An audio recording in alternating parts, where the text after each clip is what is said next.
warahmatullahi wabarakatuh. Al-Fatihah ila hadratin Nabi Muhammadin al-Mustafa Rasulillah sallallahu alaihi wa alihi wa sallam li jami' arwahi walidina wa masyayikhina wa muallimina wa asatidina khususan li muallifi hadzal kitab Al-Imam Yahya bin Sharaf An-Nawawi wa khususan li muassisi hadzal majlisi wal masjidi annallahu yaghfiru lahum wa yarhamuhum wa yuhdi darajatihim bil jannah wa yanfa'una bi asrarihim wa anwarihim wa ulumihim wa nafahatin bid dini wad dunya wal akhirah wa annallahu al-karim yaftahu alaina futuhal arifin wa yufaqqihuna fid din wa yarzuquna kamalal ikhlas wal yakin wa ila hadratin nabi syai'un lana wa lahum al-Fatihah. أعوذ بالله من الشيطان الرجيم بسم الله الرحمن الرحيم الحمد لله رب العالمين الرحمن الرحيم مالك يوم الدين إياك نعبد وإياك نستعين اهدنا الصراط المستقيم صراط الذين أنعمت عليهم غير المغضوب عليهم ولا الضالين آمين يا ربي بالمصطفى بلغ مقاصدنا واغفر لنا ما مضى يا واسع الكرم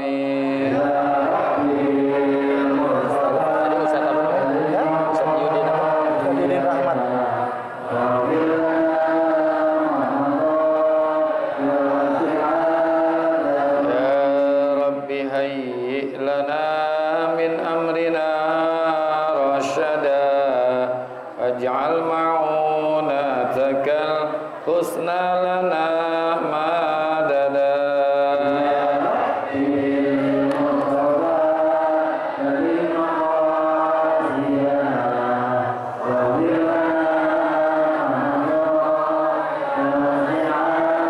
ولا تكلنا تدبير أنفسنا فالنفس تعجز عن إصلاح ما فسدا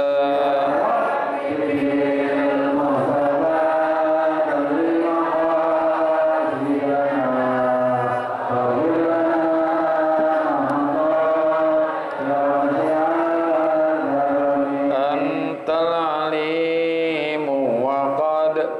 وجهت يا أملي إلى الرجاء كوجها سائلا ويدا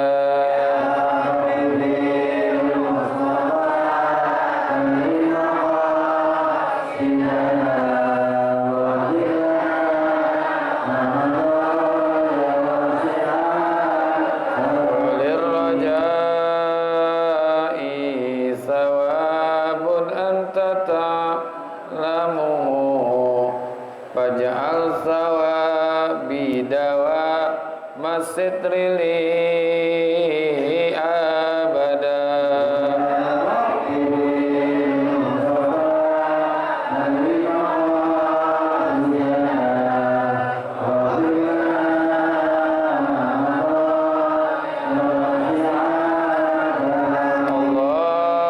Allahumma salli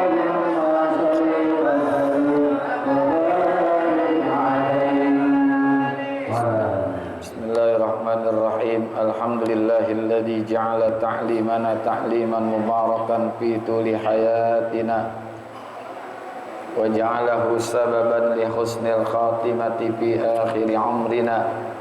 Wassalatu wassalamu ala Taha Muhammadin sayyidina wa ala alihi wa sahbihi humul fudala'i wal kurama. Ma'asyiral muslimin wal muslimat, bapak-bapak hadirin hadirat jamaah yang semoga kita semua dirahmati Allah Subhanahu wa taala. Khususnya guru kita Bapak Kiai Haji Dr. Andes Muhammad Ja'far yang senantiasa kita doakan mudah-mudahan Allah tambahkan kesehatannya. Guru kita Ustadz Yudin Rahmat dan segenap pengurus Masjid Jami Hidayatul Karamah Bapak Ustadz Muhammad Tahir dan juga segenap pengurus Majelis Ta'lim Ukhuwah Islamiyah Bapak Haji Basrain Safari, yang semoga semua dimuliakan Allah Subhanahu wa taala. Syukur alhamdulillah pagi hari ini kita kembali hadir di majlis yang mulia ini dalam rangka talabul ilmi. Harapan dan doa kita bersama mudah-mudahan hadirnya kita mendapatkan ilmu yang manfaat dan keluar dari tempat ini mendapatkan ampunan. Amin ya rabbal alamin. Lanjutan bacaan kita hadis yang ke-6. Famanit taqash syubuhati faqadis tabara'a lidinihi wa irdihi wa man waqa'a fis syubuhati waqa'a fil harami karra'i yar'a hawlal hima yushiku ayyarta'a fihi ala wa inna likulli malikin hima ala wa inna Allah wa inna himallahi muharimuhu ala wa inna fil jasadi mudghatun wa iza saluhat saluhal jasadu kulluh wa iza fasadat fasada jasadu kulluh ala wa iyal qalbu. Pamanit taqash syubuhati, siapa saja orang yang mampu menjaga, memelihara dirinya terhadap perkara-perkara yang syubhat, faqadis tabra'a lidinihi wa irdi, maka sesungguhnya ia telah membebaskan diri bagi agamanya dan juga kehormatannya. Perkara syubhat ini ulama berbeda pendapat. Ada yang mengatakan innaha al-haramu amalan, sesungguhnya perkara syubhat itu adalah perkara yang haram, karena berdasarkan pamanit taqash syubuhati faqadis tabra'a lidinih wa irdih. Itu dasarnya hadisnya itu tuh. Ada yang mengatakan bahwa syubhat itu, sebagian ulama menyebutkan bahwa innahal haramu amalan, sesungguhnya perkara syubhat itulah sesuatu perkara yang haram. Ada juga yang mengatakan innahal halalu amalan. Ada ulama juga mengatakan perkara syubhat itu adalah perkara yang halal. Mana landasannya? Karra'i yar'a haulal hima yushiku ayyaqa'a fihi. Dasarnya di situ. Tapi buat orang-orang yang hati-hati, warok, artinya dia bisa meninggalkan sesuatu yang syubhat agar tidak terjerumus kepada sesuatu yang haram. Karena ini belum ada kejelasan antara halalnya dengan haram. Kalau halal udah jelas di dalam Al-Quran ada, haram juga ada. Al-halalu bayyinun wal haramu bayyinun, kan gitu jelas. Di depan tuh kita udah baca. Nah, syubhat ini enggak ada kejelasan pasti apakah halal, apakah halal. Namun dikatakan fa innahu dalun ala anna zalika halalun wa antarkahu wara'un wa huwas shawabu. Itu kata ulama begitu.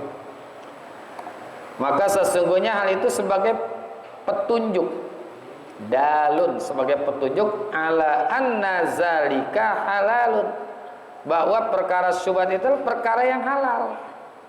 Yang lebih kuat mengatakan syubhat itu adalah sesuatu yang halal. Tapi wa antarkahu waraun, namun bahwa meninggalkan perkara syubhat itu adalah merupakan perbuatan wara'. Wara' itu artinya kehati-hatian, primpen. Ya, primpen itu apa? Hati-hati. Wa huwa shawabu, dan pendapat ini adalah pendapat yang benar. Jadi ternyata ada ulama di dalam kitab Majalisus Saniyah itu menyebutkan syubhat itu adalah lebih besar kepada halalnya, tapi meninggalkan syubhat itu adalah perkara wara'. Wara itu kalau bahasa definisi ulama, tarku ma la ba'sa bihi khaufun mimma fihi ba'sun.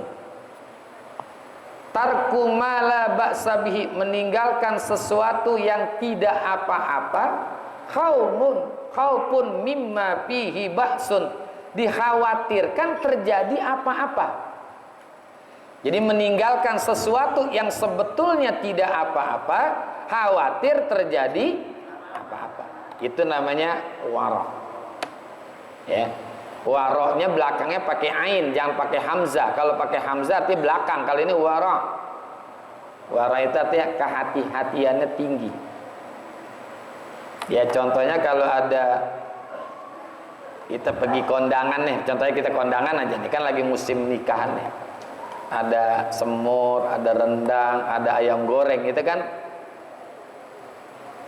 sudah pasti ada tuh, rendang, semur, ayam goreng kan gitu kan. Itu bagi orang-orang yang waro itu nggak mau tuh diambil. Rendang nggak mau, semur juga nggak mau, ayam goreng juga nggak mau, karena dia belum tahu pasti yang nyembelih binatangnya siapa.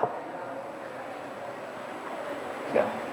Kalau dia lihat yang nyembelih itu si Fulan, nah baru dia makan. Ya, yang dia makan tuh udah pasti-pasti aja tempe, tahu, gado-gado, ikan.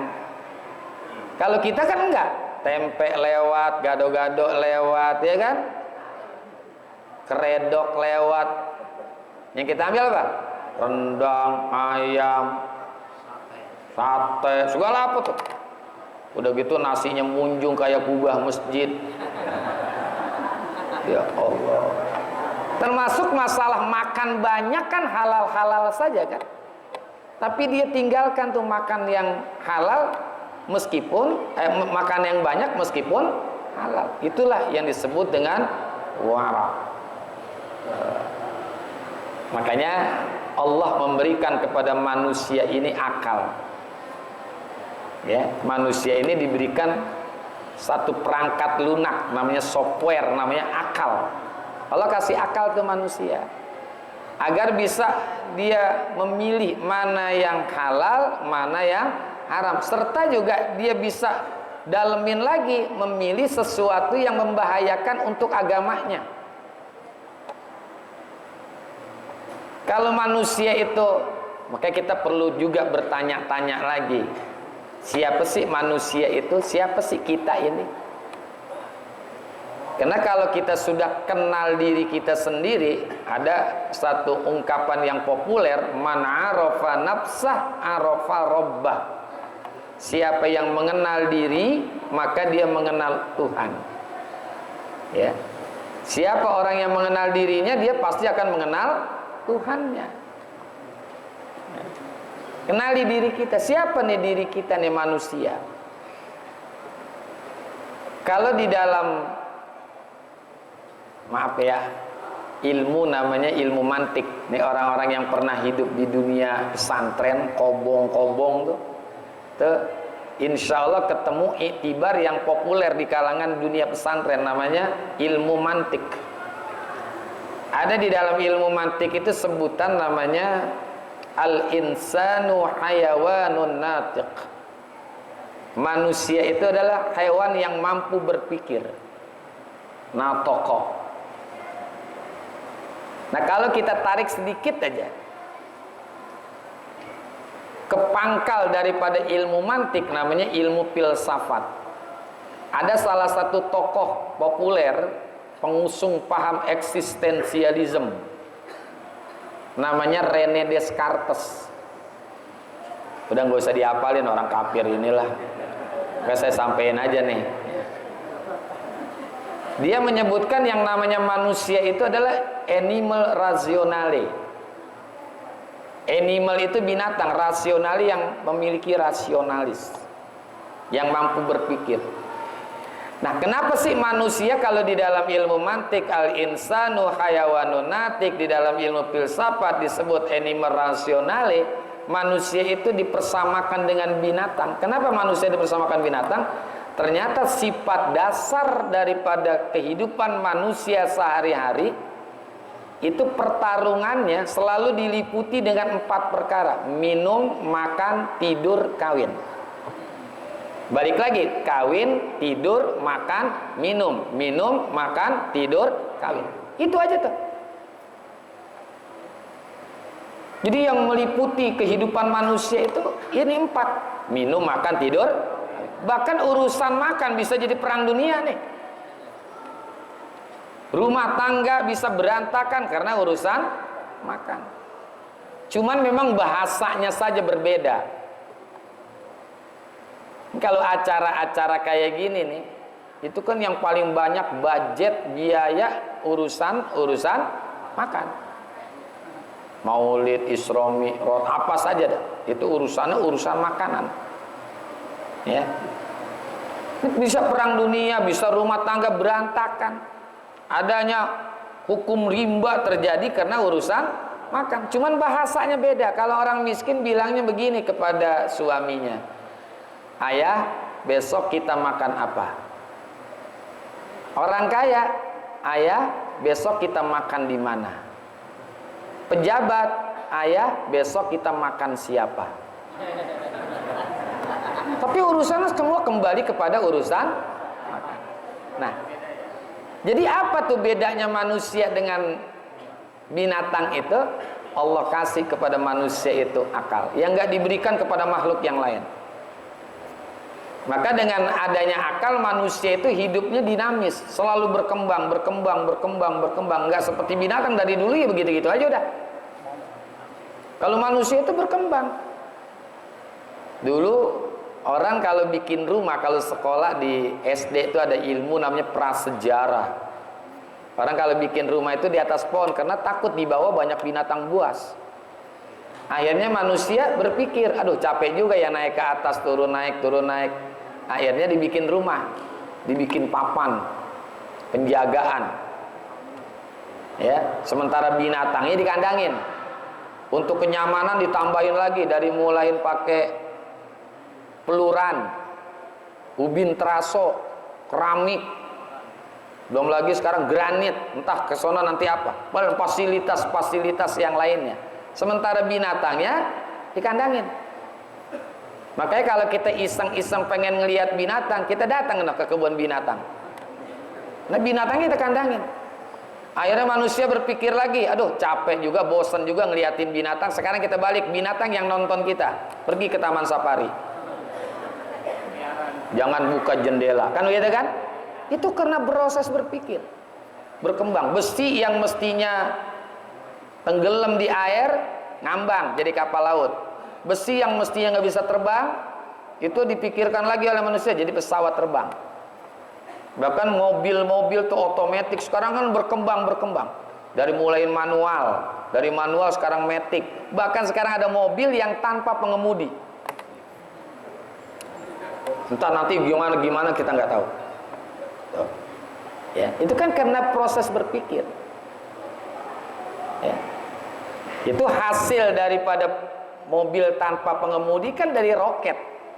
Dipelajari dari roket, diturunin. Kalau roket kan ke atas, ini di bumi bagaimana kita bikin tanpa ada pengemudi? Kan roket itu nggak ada pengemudinya. Tuh, itu karena proses berpikir. Oke, berkembang hidupnya. Nah, yang kedua, Allah memberikan akal kepada manusia. Tujuannya tadi nih, pengen apa? Pengen ibadah. Allah punya ide utama penciptaan manusia, wa ma khalaqtul jinna wal insa illa liya'budun. Diciptakan tuh manusia dan jin untuk ibadah. Karena Allah percaya benar kepada manusia bahwa bisa mengemban tugas sebagai hamba Allah. Percaya. Sehingga ada sebutan la dina liman la aqlalahu. Tidaklah seseorang itu beragama bagi yang tidak memiliki akal. Jadi yang namanya ibadah itu karena ada akalnya. Dari mana dia berpikir? Dia mesti tunduk kepada Allah. Kenapa dia mesti tunduk kepada Allah? Karena manusia itu nggak punya kekuasaan di dalam kehidupan ini. Coba saya tanya nih ke bapak-bapak, ibu-ibu, antara hidup sama mati, orang biasa pilih yang mana? Semuanya pengen hidup. Karena yang namanya panjang umur itu kan lintas orang, lintas generasi. Nggak peduli orang kaya, nggak peduli orang miskin, semua pengen panjang umur, hidup. Dan juga lintas generasi, nggak peduli muda, nggak peduli tua. Yang tua nih kalau ada baca doa, ya Allah panjangkan umur, itu pasti aminnya kenceng. Kita nih kalau urusan minta rezeki banyak, pasti aminnya juga kenceng. Nggak berani kita minta miskin. Emang ada orang minta berani miskin gitu? Allahumma ahyini miskinan wa amitni miskinan wa syurni min zumratil masakin. Siapa yang berani baca doa itu? Nggak ada yang berani. Karena semua itu manusia begitu. Tapi nyatanya ada kagak yang mati? Ini semua orang kan nggak ada yang mau mati nih. Tapi nyatanya ada nggak orang yang mati? Pasti ada. Itu artinya kita nggak punya kuasa terhadap menahan datangnya kematian. Maka dari itu kita mesti tunduk kepada yang memiliki kekuasaan. Siapa? Allah. Kita nggak punya kuasa. Antara kaya sama miskin, orang pasti milih kaya.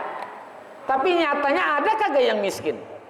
Ada. Itu artinya kita dalam urusan nasib pun nggak punya kekuasaan. Yang punya kuasa dalam urusan nasib adalah Allah. Maka dengan akal manusia itu sudah mesti tunduk, karena dia nggak punya kekuasaan di dalam hidup ini. Sampai orang-orang Mu'tazilah menyebutkan betapapun manusia tidak diturunkan nabi, tidak diturunkan wahyu, manusia itu sudah wajib tunduk ibadah kepada Allah dengan bermodal akalnya. Antara halal sama haram, begitu juga. Yang namanya meninggalkan dosa itu buat orang-orang yang berakal saja. Yang nggak berakal silakan berbuat dosa semau dia, boleh. Zina itu larangan, kan itu zina larangan. Itu buat orang yang berakal. Yang nggak berakal nggak ada larangan untuk berzina. Karena kalau orang itu berakal pasti dia tidak akan melakukan perzinahan. Karena dia mikir, istri saya juga nggak mau dijinain, anak saya juga nggak mau dijinain. Itu dari proses berpikir dia udah bisa meninggalkan sesuatu yang haram. Uang saya juga nggak mau dicolong orang, tuh kan? Itu dari proses berpikir dia udah bisa meninggalkan dosa. Ya. Maka Al-Imam Al-Maraghi menyebutkan salah satu hidayah yang Allah berikan kepada manusia, salah satunya adalah hidayatul akli, hidayah berupa akal. Dan ibadah semuanya pasti syarat-syaratnya itu selalu ada sebutan berakal. Semua ibadah apa aja, mau sholat, mau puasa, mau zakat, mau haji. Ya, justru kalau nggak berakal itu enak. Dalam urusan kodok puasa saja nih, karena itu kodok puasa ada 4. Ada yang wajib kodok saja tanpa fidyah, ada yang wajib fidyah saja tanpa kodok, ada yang wajib kodok juga fidyah juga, ada yang tanpa kodok tanpa fidyah. Kalau yang wajib kodok saja buat siapa? Buat orang yang punya hutang puasa tidak sampai ketemu puasa yang akan datang. Dia cukup mengkodok tanpa membayar fidyah. Atau buat seorang perempuan yang lagi hamil atau menyusui bayi, dia ada rasa khawatir kepada apa namanya itu? Dirinya sendiri. Aduh, nanti kesehatan saya terganggu kalau saya puasa. Maka dia cukup mengkodoknya dengan kodok saja tanpa membayar fidyah. Ada yang fidyah saja. Buat siapa? Buat orang yang sakit la yurja bur'uhu, yang sakitnya nggak ada harapan sembuh. Kan dia nggak puasa tuh. Maka cukup dibayarkan fidyahnya saja tanpa ada kodok. Atau orang tua yang sudah pikun lah, ya, dia kan nggak perlu puasa, dia cukup dibayarkan fidyah saja. Yang ketiga wajib kodok, wajib fidyah. Buat orang yang belum membayar kodok puasa sampai ketemu puasa yang akan datang. Nanti kan dia bayar lagi di belakang kan? Nah dia kodok juga, fidyah juga.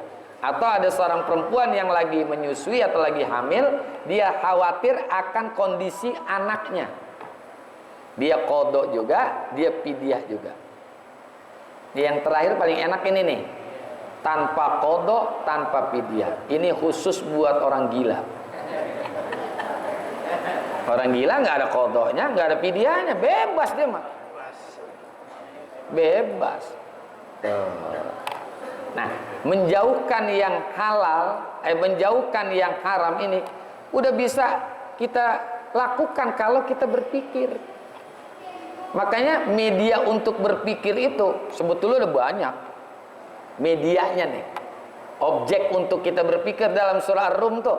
Wa min ayatihi kan banyak tuh. Siapa yang hafal Quran coba dah. Wa min ayatihi an khalaqalakum wa min ayatihi banyak tuh. Itu sebetulnya menjadi objek untuk kita berpikir. Dan di dalam Al-Quran banyak sebutan afala ta'qilun, afala tatafakkarun, afala tatadabbarun. Dan dia berpikir Allah pun menghalalkan ini, mengharamkan ini. Allah itu lebih tahu mana yang sesungguhnya tepat buat orang-orang yang beragama ini, agama Islam khususnya. Makanya yang halal, nih makanan yang kita makan, daging kambing, daging kerbau, daging sapi, daging ayam, dan daging-daging yang dihalalkan oleh Allah, itu karena Allah lebih tahu, lebih tepat yang diberikan oleh Allah itu kepada agama orang itu. Gitu. Maka kita nggak boleh protes. Oh kok kenapa Allah haramkan ini? Kenapa Allah haramkan ini? Nggak boleh protes.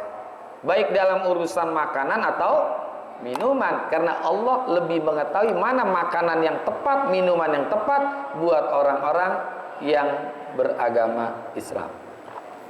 Maka di atas ini disebutin, siapa saja orang yang menjaga dirinya dari sesuatu yang subhat, faqadis tabra'a lidini, maka sungguh ia telah terpelihara, terjaga terhadap agamanya. Dia bisa memelihara agama.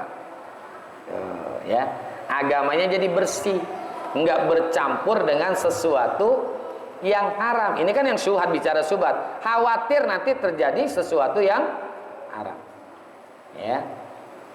Nah sebaliknya, waman waqa'a fis syubuhat, siapa orang yang terjerumus dalam hal-hal atau perkara-perkara yang syubhat, waqa'a fil harami, maka ia telah terjatuh kepada sesuatu yang haram. Nah ini dalil bagi ulama yang mengatakan syubhat itu adalah pada bagian yang haram. Kalau yang atas tadi syubhat bagian yang halal. Tapi tadi saya katakan yang pendapat yang paling kuat adalah syubhat itu sesuatu yang halal namun meninggalkan halal sesuatu sifat waro. Inilah yang paling benar. Ya. Kuncinya kayak apa sih? Kalau syubhat itu begini, kalau ada keraguan-raguan aja, halal apa haram nih? Itu kalau ada keraguan-raguan disebut syubhat. Sebetulnya patokannya nggak terlalu sulit. Ada keraguan-raguan pada diri kita ketika ingin makan, ingin minum sesuatu, ada keraguan-raguan. Nah itu sesuatu yang syubhat sebetulnya. Udah gitu aja patokannya. Ya. Makanya besok bisa kita belajar pada bulan Ramadan. Yang bulan Ramadan kan siang-siang nih. Jam 12 siang panas banget. Ada makanan di atas meja, ada minuman di atas meja. Ya kan? Udah gitu timun suri pada meletak. Di samping ada sirup merah mereknya Marjan. Oh Allah, orang kagak ada. Padahal itu halal punya kita. Itu halal punya kita. Tapi kita nggak makan, kita nggak minum, padahal halal. Itu yang halal bisa kita tinggalkan dari milik kita itu, apalagi yang haram, kan begitu. Termasuk istri kita juga, kan nikah kita. Itu sesuatu yang halal.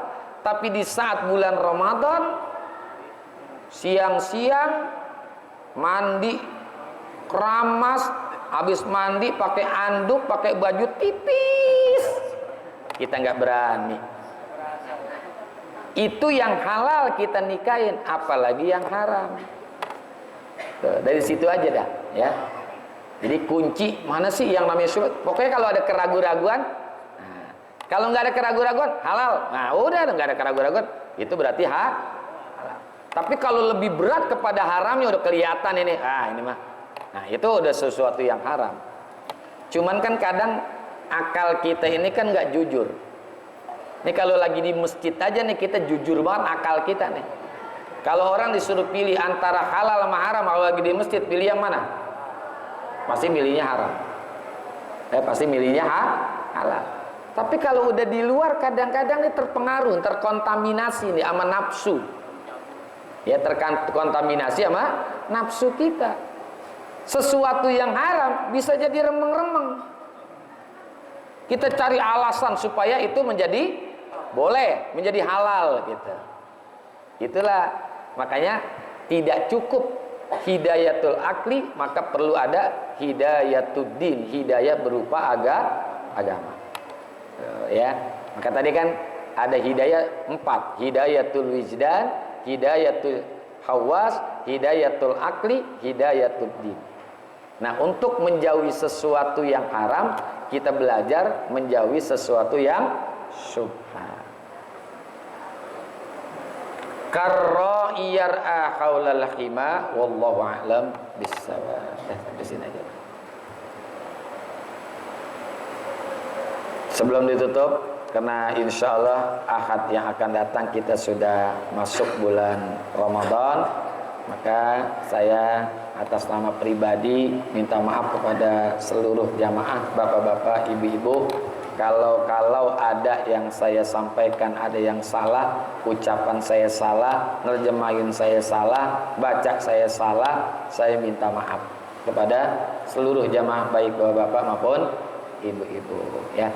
Kalau bapak-bapak, ibu-ibu insya Allah nggak ada salahnya, ya. Kalaupun ada, udah pasti kita saling memaafkan insya Allah. Terima kasih, mohon maaf. Wassalamualaikum warahmatullahi wabarakatuh.